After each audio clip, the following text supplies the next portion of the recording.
They refused him water and threw him into the snow. By morning, the entire town would wish they had chosen differently. But that night the wind cut through Red Hollow like a blade made of ice, rattling loose shutters and whispering through the gaps of old wood. And Clara Whitfield stood in the doorway of her small cabin, one hand gripping the frame as if it might steady something deeper than the cold. Her eyes fixed on the figure lying near the edge of the road where the lantern light barely reached, a man no one claimed, no one helped. Just another shadow left behind by a town that had learned to look away, his coat thin, boots worn down to the leather, snow gathering along his shoulders like time settling in. And still he didn't move much, didn't call out, didn't curse the sky or the people who passed him. And that silence carried farther than any plea could have. Clara felt it before she understood it, a quiet that didn't beg, didn't accuse, just existed, steady and unmoved, like the horizon itself. And inside her cabin the fire had already begun to die, a small pile of wood barely enough to last until dawn, her last loaf of bread resting on the table beside a chipped tin cup. Everything she owned counted in pieces small enough to name. And yet something in the way the man lay there, not defeated but simply still, made her step forward into the wind, boots crunching over frozen dirt, the cold biting at her cheeks as she crossed the distance no one else would cross. She didn't ask him where he came from, didn't ask what he had done. She just said in a voice that barely rose above the wind, "You can sleep in the barn. It keeps the worst of the cold out."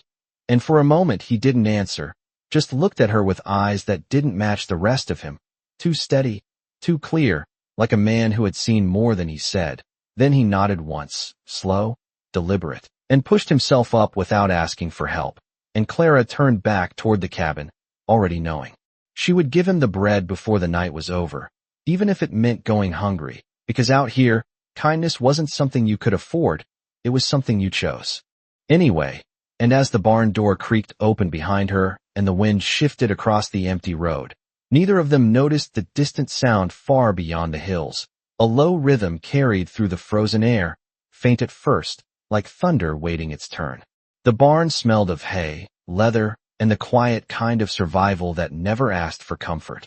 And Clara moved slowly in the dim lantern light, setting down the last of her bread on an overturned crate as the man stepped inside behind her, closing the door against the wind with a careful hand that made almost no sound, as if he understood that noise could take more than it gave.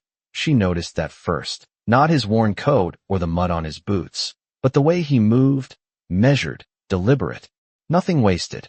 And when he sat down near the far wall, he did not reach for the bread immediately, just looked at it for a second longer than hunger would allow, then lifted his eyes to her, not asking, not thanking, just waiting, and she gave a small nod that ended the moment without words.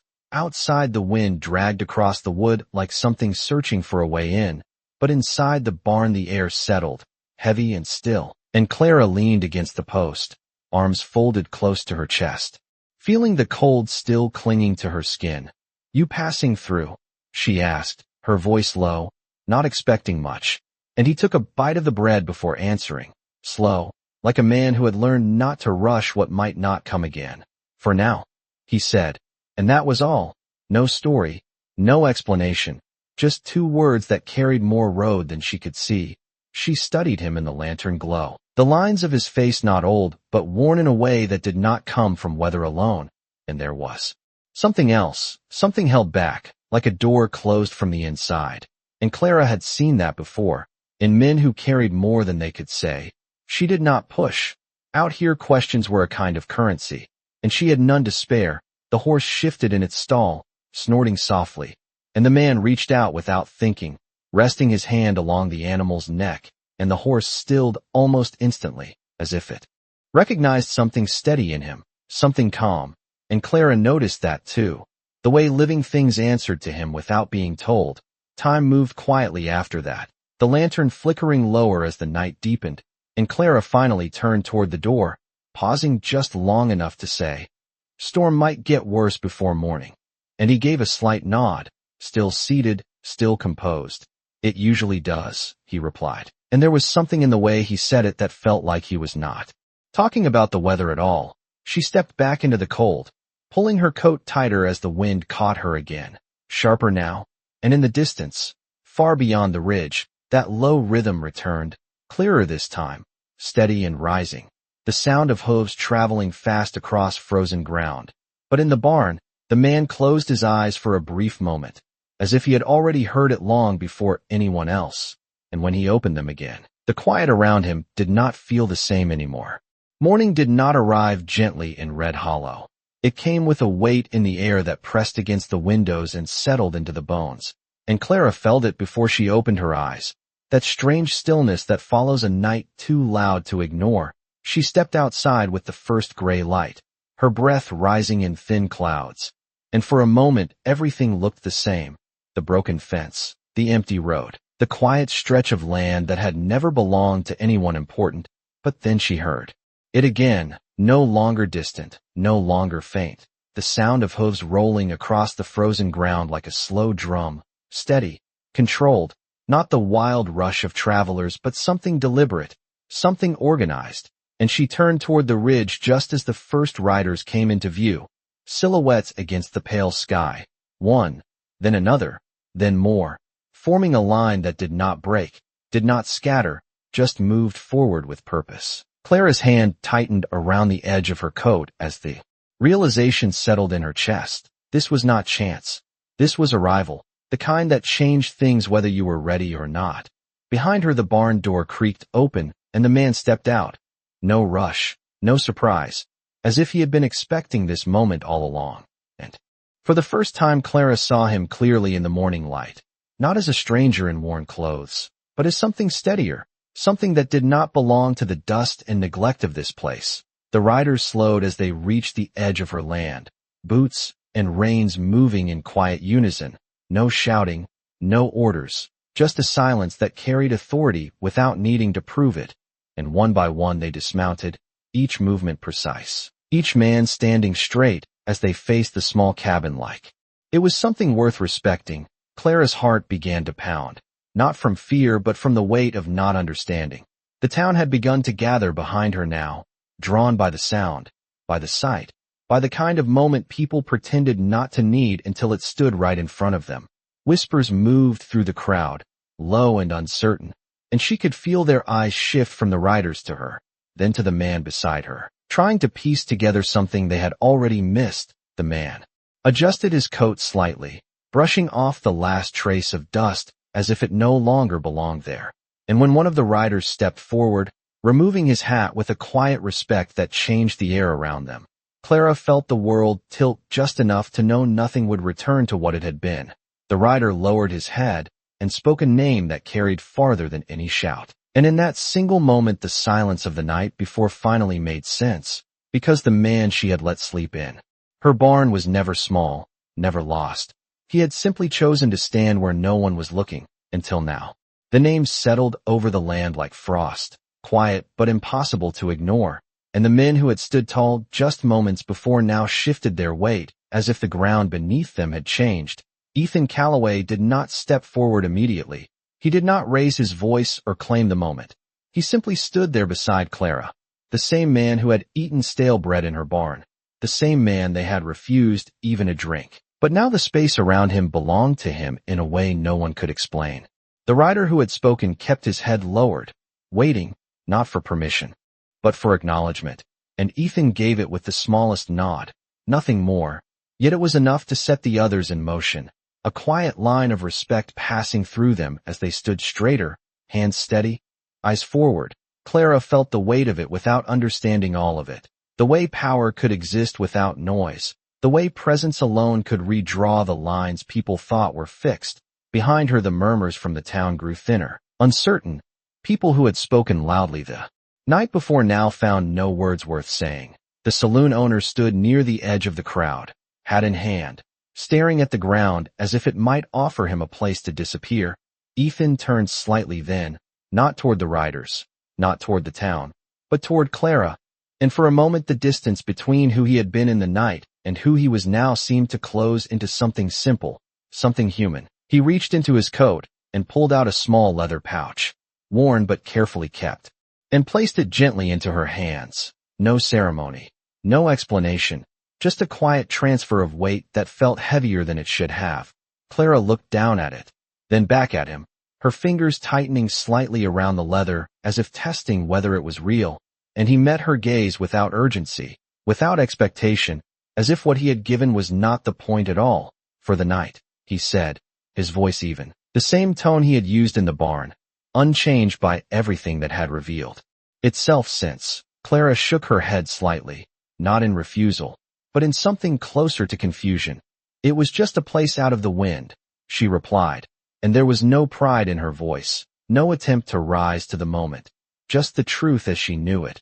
Ethan held her gaze a second longer, then gave a faint, almost imperceptible smile, the kind that did not belong to men trying to impress anyone. Around them the riders remained still, the town remained quiet, and the morning light stretched slowly across the frozen ground, touching the edges of roofs, fences, and faces that had not yet decided what this moment meant for them.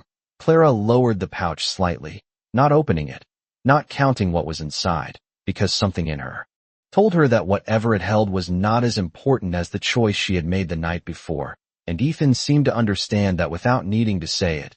He turned then, stepping away from the cabin with the same calm he had carried since the beginning. But before he reached the riders, he paused just long enough to look back once more, not at the town, not at the men who now avoided his eyes, but at Clara, as if marking something that could not be bought, could not be taken, only recognized. And then he continued forward, leaving behind a silence that felt different from the one he had arrived with, heavier, clearer, and far more difficult to ignore. The sound of hooves did not fade quickly. It lingered across the valley like something unfinished, and Clara stood where he had left her, the leather pouch still resting in her hands, heavier now not because of what was inside, but because of what it meant. Around her the town did not move right away, as if no one wanted to be the first to break the moment. The saloon owner finally cleared his throat, stepping forward just enough to be seen but not enough to be noticed, his voice uncertain, smaller than it had ever been. "Miss Whitfield, if you need anything," he said, though the words felt hollow even as they left him. Clara did not answer, not out of defiance, but because she did not know what those words meant anymore. The same people who had watched a man be turned away now stood ready to offer help, and the difference between those two moments hung in the air like a question no one wanted to ask. She turned slowly toward her cabin, the wood creaking under her hand as she pushed the door open, stepping inside where the fire had nearly gone out. The same room, the same table, the same chipped cup. Nothing had changed, and yet nothing felt the same. She placed the pouch down without opening it, setting it beside the empty plate where the bread had been, and for a moment she just looked at it, not with curiosity, but with a kind of distance, as if it belonged to a different story than the one she had lived through the night before. Outside the voices began to rise. Again, softer now, careful, people speaking in lowered tones as they tried to make sense of something that had no place in their usual way of seeing the world.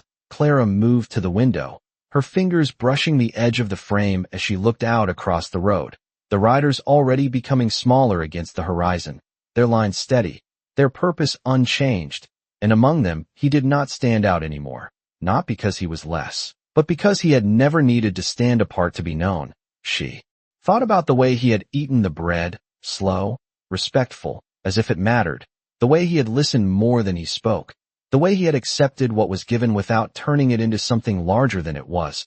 And she realized then that whatever he had left behind in that pouch was not meant to repay anything. Because there was nothing to repay. Kindness did not work like that. It did not measure or balance or return in equal weight. It simply moved, quiet and steady, from one place to another, and what came back was never the same thing, just something that carried the same truth. Clara stepped away from the window and sat down at the table, her hands resting on either side of the pouch, still unopened, and after a long moment, she pushed it slightly away, not rejecting it, but refusing to let it define what had happened. Outside the wind shifted again, softer now, as if the storm had finally passed, and in the quiet that followed, Clara Whitfield understood something the rest of the town was still trying to learn, that the value of a man was never in what he owned, and the value of a choice was never in what it returned, but in the moment it was made, when no one was watching, and no one knew what it would become. The day moved on, but Red Hollow did not return to what it had been. The air carried something different now, Something quieter but heavier, like a truth no one could shake loose. Clara kept to her routine the way she always had, feeding the horse, sweeping the floor, tending the fire, each movement steady, unchanged, but every sound outside felt sharper. Every glance from the road lingered longer than before. People passed her cabin slower now. Some tipping their hats, some pretending not to look, all of them remembering the same night they had chosen not to act, and Clara noticed it without reacting, not out of pride, not out of resentment, but because she had already stepped beyond the place where their opinions mattered. By midday a knock came at her door, soft, uncertain, and when she opened it, the saloon owner stood there with a small sack in his hands, flour, sugar, things she had not seen in her kitchen for months. "Thought you might need this," he said, his voice careful, measured, as if speaking too loudly might bring something back he could not face. Clara looked at the sack, then at him, and for a moment neither spoke, the weight of the gesture hanging between them. She could see it in his eyes, not generosity, not even kindness, but something closer to correction, a man trying to balance a scale that had already moved on without him. She stepped aside just enough to let the wind pass through the doorway, then shook her head gently. "Keep it," she said, not harsh, not cold, just certain, and the man hesitated, his grip tightening on the sack as if he had expected resistance, but not refusal. "It is not charity," he added quickly, as if the word itself had become dangerous. Clara gave a small nod, understanding more than he realized. "I know," she replied, and that was all.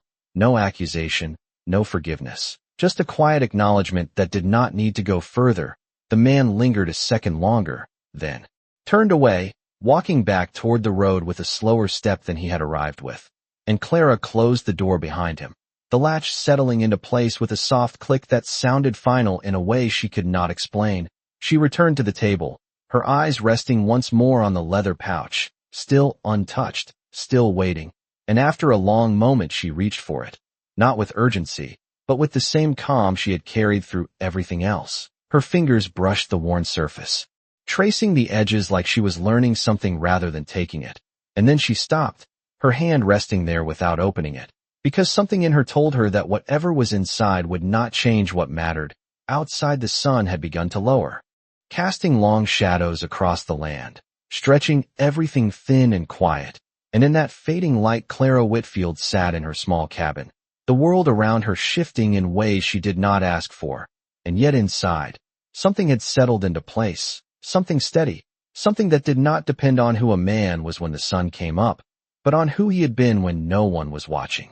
Evening settled slowly over Red Hollow, the kind of quiet that did not come from peace, but from people thinking too much about things they could not undo.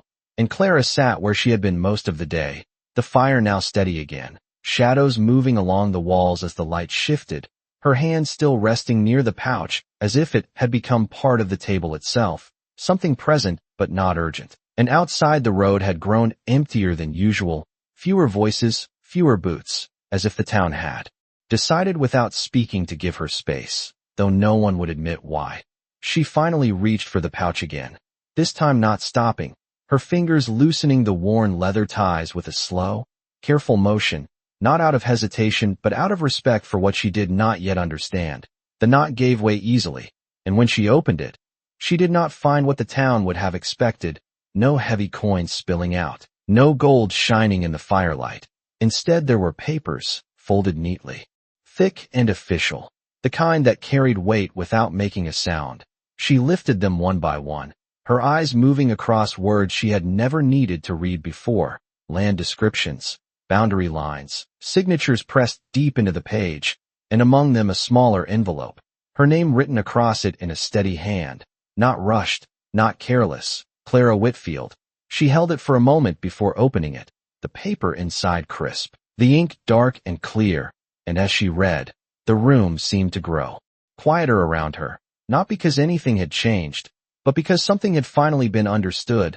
The words were simple, not dressed up, not softened, just written as they were meant to be read, that the land her cabin stood on, the stretch of dry earth everyone had ignored for years, had been purchased long before this winter, held quietly under a name no one in Red Hollow had bothered to recognize, and now transferred, fully and without condition. To her, no debt, no expectation, no return required. Clara lowered the letter slowly, her eyes drifting to the window where the last light of day touched the edge of her fence. The same fence that had looked so small that morning, so easy to overlook, and now it stood in a different way, not larger, not stronger, but seen, truly seen for the first time. She thought about the man standing in her barn, the way he had taken nothing for granted, the way he had asked for nothing and yet left something that could not be measured the way money was measured. This was not payment. It never had been. It was something else entirely, something quieter, something that returned a choice without turning it into a transaction. Clara folded the papers carefully, placing them back into the pouch with the same care they had been given, then set it aside once more, not closer, not farther, just where it had always been. And as the fire crackled softly and the night settled in around her, she understood that nothing he had left behind would ever matter as much as the moment he had stepped into her barn as a stranger, and she had chosen not to turn him away. And somewhere beyond the dark horizon, where the road stretched farther than Red Hollow could see, the sound of hooves had long since faded. But the weight of that quiet arrival remained, steady and unchanged. The next morning did not feel like the one before. The cold was still there. The wind still moved across the land.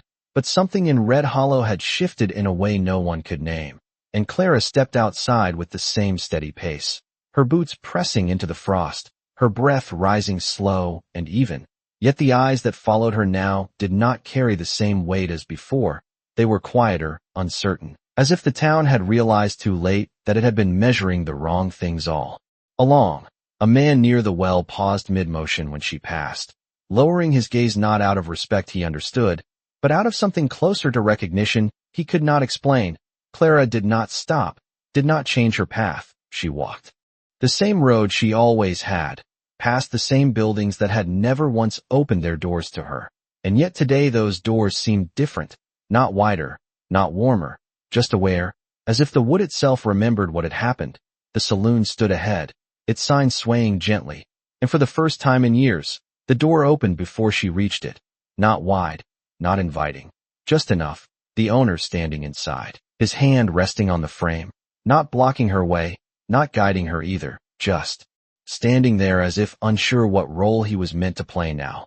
Clara paused for a moment, not because she needed to go in, but because the moment itself had come to her, unasked, unforced. She met his eyes briefly, saw the weight sitting there, not guilt exactly, but the understanding of a man who had watched something pass him by and could not call it back. And without a word she stepped past the doorway, not into the saloon, but beyond it, continuing down the road, leaving the space behind her unchanged in structure but altered in meaning. Behind her the door remained open for a few seconds longer than necessary before slowly closing, not with finality, but with hesitation, as if Evenwood could learn something it did not expect. Clara reached the edge of her land again, the fence stretching out in the morning light, and she stopped there, looking across the dry ground that now carried her name, not in the way townspeople spoke names, but in the quiet certainty of something written and sealed. She did not smile, did not claim it. She simply stood there, her hands resting lightly at her sides, and in that stillness there was no triumph, no victory, just a calm understanding that what had changed was not the land, not the town, not even the people who now watched her differently. It was the way a single night had revealed something that had always been there, hidden beneath habit and assumption. And as the wind moved gently across the open space, Clara Whitfield turned back toward her cabin, her steps steady, her gaze forward, carrying nothing new in her hands, but something far more lasting in the way she walked. And behind her, Red Hollow stood quieter than it had ever been, not because it had nothing to say, but because it was finally beginning to listen. By the third day, the town had begun to move again, but not in the way it once had. Conversations were shorter, laughter came slower, and people seemed to look twice at things they used to pass without thought. Clara noticed it in small ways. The way the blacksmith paused before speaking, the way a woman at the well stepped aside without being asked, not out of fear, not even out of respect they could name, but out of something quieter, something that had taken root after that morning and refused to leave. Clara continued her work as she always had, repairing the fence one post at a time, Her hands steady despite the cold wood biting against her palms. The land stretched out before her. No greener than before, no richer in appearance. But it no longer felt borrowed. It felt held. And that difference did not show itself in what she owned, but in how she stood. Near midday a group of men passed along the road, their voices low, their hats pulled down against the sun, and as they approached her fence, one of them slowed, then stopped completely, the others following without question. They stood there for a moment, not speaking, just looking at the land, at the cabin, at Clara, as if trying to understand something that could not be explained by words. Finally one of them cleared his throat. "Miss Whitfield," he said, the name sitting differently now. Heavier, more careful. Clara straightened slightly, resting her hand against the fence post. Waiting, the man hesitated, then continued. "If you ever decide to sell any part of this land, there are those who would pay fair for it." The words were offered carefully, not as a demand, not even as a request, but as a test. Clara looked at him for a long moment, her eyes steady, not hard, just clear. Then she shook her head once. Simple, certain. "It was never for sale," she replied, and there was no pride in it, no challenge, just truth. The men exchanged brief glances, something unspoken passing between them. Then, one by one they nodded, not in agreement, but in acceptance, and turned back to the road, their footsteps slower than before, as if they carried something away with them that had not been there when they arrived. Clara returned to her work without another word. The sound of her hammer tapping against the wood soft but steady, each strike measured, each movement deliberate. And as the sun climbed higher, casting light across the land that now bore her name in silence, the town continued to adjust around her, not through grand gestures or loud apologies, but through small, careful changes that spoke louder than anything else. Doors opened sooner, voices softened quicker, and somewhere beneath it all, a quiet understanding began to take shape, that what had passed through Red Hollow was not just a man with wealth, but a moment that had revealed something far more difficult to ignore. And Clara Whitfield, standing alone at her fence with nothing more than her own steady hands, had become the measure by which that truth would now be remembered. It was late afternoon when the second sign came, quieter than the first, but in some ways harder to ignore. Clara was at the far edge of her land, adjusting a loose rail where the fence dipped slightly toward the road, when she noticed a wagon approaching, not fast, not slow, just steady, the kind of pace that did not rush because it did not need to. She straightened, resting one hand on the wood as the wagon drew closer. The driver was not from Red Hollow. That much was clear before he even spoke, his coat too clean, his posture too certain, and when he stopped just short of her fence, he removed his hat in a motion that carried practice rather than habit. "Miss Whitfield," he said, his voice measured, respectful without being overly careful. Clara nodded once. Waiting, the man reached into the seat beside him and pulled out a small wooden box, placing it gently on the edge of the wagon before stepping down, his boots landing firmly but without force. "I was asked to deliver this," he continued, his eyes not wandering, not searching, just steady. Clara glanced at the box, then back at him. "By who?" she asked, though something in her already knew. The man gave the slightest pause, then answered, "By a man who does not repeat himself." And that was all. No name, no explanation, just a statement that carried enough weight to stand on its own. Clara stepped closer, her hand brushing the surface of the box. The wood smooth, well made, not something built for show, but for purpose. She did not open it right away. Instead she looked past the wagon, toward the road that stretched out beyond the ridge, empty now, quiet, as if it had already carried everything it needed to carry. When she finally lifted the lid, she found tools inside, not gold, not papers, but tools, new, solid, carefully chosen, a hammer with a balanced grip, nails sorted into small cloth bundles, a coil of wire, and a folded note resting beneath them. Clara picked it up, unfolding it slowly, the handwriting the same as before, steady, unhurried, the message shorter this time. Almost nothing at all, just a single line. "Land holds better when the hands that care for it have what they need." Clara read it once, then again, not because it was unclear, but because of how simple it was, how it said everything without trying to say more. She folded the note, and placed it back inside the box, her fingers resting briefly on the edge before closing it. The man by the wagon had not moved, still standing where he had stepped down, waiting not for thanks, but for completion. Clara looked at him, then gave a small nod. "It is received," she said, and the man returned the nod in equal measure, no more, no less. He climbed back onto the wagon, settling the reins with practiced ease, and without another word, he turned the horses and moved back toward the road, the wheels rolling softly over the dirt, leaving behind no mark that would last. Beyond the day, Clara stood there for a long moment after he was gone, the box resting against her hip, the weight of it real but not overwhelming. And as the sun dipped lower, casting long shadows across the land that now stretched out under her care, she carried the box back toward her cabin, not as a gift, not as a reward, but as something placed in her path with the same quiet intention as the night that had started it all. And in that quiet, the story continued without needing to raise its voice. The work changed after that day, not in the tasks themselves, but in the way they were carried. Clara no longer patched things just to hold them together. She built them to last, the new tools resting in her hands like they belonged there, balanced, reliable, and each strike of the hammer sounded different, clearer, more certain, as if the land itself was beginning to answer back. The fence that once leaned now stood straighter, the posts set deeper, the wire pulled tighter, and people noticed, not because she told them, but because it was there to be seen, a quiet shift from survival to care. And by the end of the week, something else began to happen, not sudden, not announced, just small changes that gathered like dust in the corners of the day. A boy left a bundle of kindling near her door without knocking. A woman from the far end of the road placed a jar of preserves on her fence post at dawn. No note, no name, just something left and gone before it could be acknowledged. Clara did not chase these gestures, did not question them.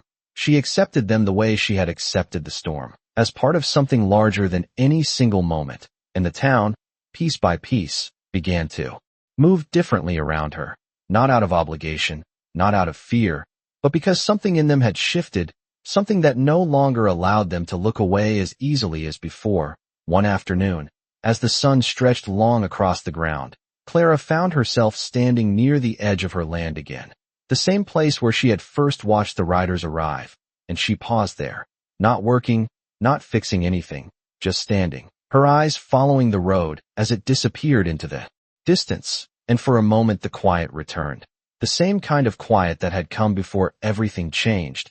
But this time it did not feel empty. It felt full, as if it carried something unseen but understood.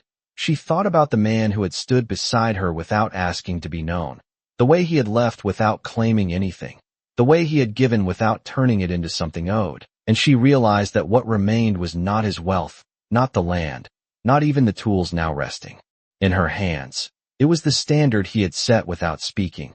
The simple truth that who a person was when they had nothing mattered more than who they became when everything was revealed. Clara lowered her gaze slightly, looking at the ground. Beneath her boots, the same earth she had walked every day, the same soil that had never changed, and yet now it held something different, not because it had been given to her, but because she had chosen to stand on it the same way she always had, steady, unshaken. And as the wind moved softly across the open space, carrying no sound of hooves this time, only the quiet rhythm of a place settling into something new, Clara Whitfield turned back toward her cabin, her steps even, her hands sure. And behind her the land stretched wide and silent, no longer overlooked, no longer forgotten, but held in a way that did not need to be spoken to be understood.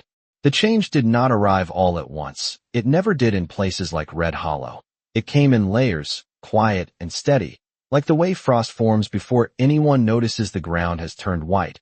Clara saw it in the way people lingered longer near her fence, not to speak, not to ask, but simply to be near something that had become different without ever announcing itself. The town had stopped trying to correct what had happened and had begun, slowly, to live with it. And that was where the real shift settled. One evening, as the light stretched thin across the horizon, Clara found a group of men working along the far edge of her land, not crossing it, not claiming it, just repairing the road that ran beside it, filling in ruts, straightening stones, the kind of work no one had cared to do before. She stood for a moment watching them, her hands resting lightly at her sides. And when one of the men looked up, he did not speak. He only nodded once, simple and direct, as if acknowledging something already understood. Clara returned the nod just as quietly. No words needed. The work continued without pause, without performance, just done because it needed to be done. And as she walked back toward her cabin, she realized that this was the first time the town had changed something without expecting anything in return, not her approval, not her attention, just the act itself. Later that night, as the fire burned low and the wind moved softly outside, Clara sat at the table, the pouch and the wooden box both resting nearby, untouched, not because they no longer mattered, but because they had already done what they were meant to do. They had revealed something, and once something is seen clearly, it does not need to be repeated. She leaned back slightly in her chair, her gaze drifting toward the window where the darkness had settled fully now, the land outside invisible, but still present, still hers in a way that had nothing to do with paper or ownership, and everything to do with the quiet truth she had lived through. She thought about the night he had stood in her doorway, how nothing about him had asked to be believed, how nothing about her had tried to measure what it might become, and in that space between what was given and what was unknown, something had taken root that no amount of wealth could create and no amount of regret could undo. Clara closed her eyes for a brief moment, not in exhaustion, but in stillness, letting the quiet settle fully around her. And when she opened them again, nothing had changed in the room. The same walls, the same table, the same fire, and yet everything felt anchored in a way it never had before. Outside, Red Hollow rested under the same sky it always had, but beneath that sky, something had shifted that could not be returned to what it was, and Clara Whitfield, sitting alone in her cabin with nothing more than her steady breath and the faint crackle of firelight, held that change without needing to name it, without needing to share it, because some things, once understood, no longer belonged to words at all. Spring came slowly to Red Hollow, not in a rush of color or sudden warmth, but in small signs that only those who paid attention would notice. The frost lifting a little earlier each morning, the wind carrying less bite and more space between its gusts, and Clara Whitfield moved through it all the same way she always had, steady, unhurried, her boots tracing familiar paths across land that no longer felt forgotten. The fence stood firm now, the post straight, the wire holding true, and beyond it the road stretched on, quieter than it used to be, not because fewer people traveled it, but because those who did no longer passed without seeing. One morning, as the light settled soft across the valley, Clara stepped out with a bucket in hand and paused, something in the distance catching her eye, not the sound of many horses, not the weight of arrival, just a single rider moving along the far edge of the horizon, too far to make out clearly, too distant to call back, but steady in a way that felt familiar. She did not move toward it, did not raise a hand or call out. She simply stood there, watching as the figure passed along the ridge and continued on, never turning, never slowing, just part of the road as it had always been. And after a moment, she lowered her gaze, not in loss, not in longing, but in understanding. Some things were not meant to return. They were meant to pass through and leave something behind that did not need them to stay. She turned back toward her cabin, the bucket still empty, the morning still quiet, and as she walked, the sound of her steps felt grounded in a way that did not depend on who might come or go. Inside, the pouch and the wooden box remained where they had been placed, not hidden, not displayed, simply part of the room like everything else. And Clara moved past them without pause, her hands reaching instead for the tools she now used every day, the hammer fitting easily into her grip, the weight familiar, earned. She stepped outside again, moving toward the fence, toward the work that never ended but never needed to. And as the sun rose higher, casting light across the land that stretched under her care, Red Hollow carried on around her, quieter, steadier, a town that had learned something it could not forget. And Clara Whitfield, standing alone beneath that wide-open sky, did not look like someone who had gained anything. She looked like someone who had always known what mattered, long before anyone else had thought to notice.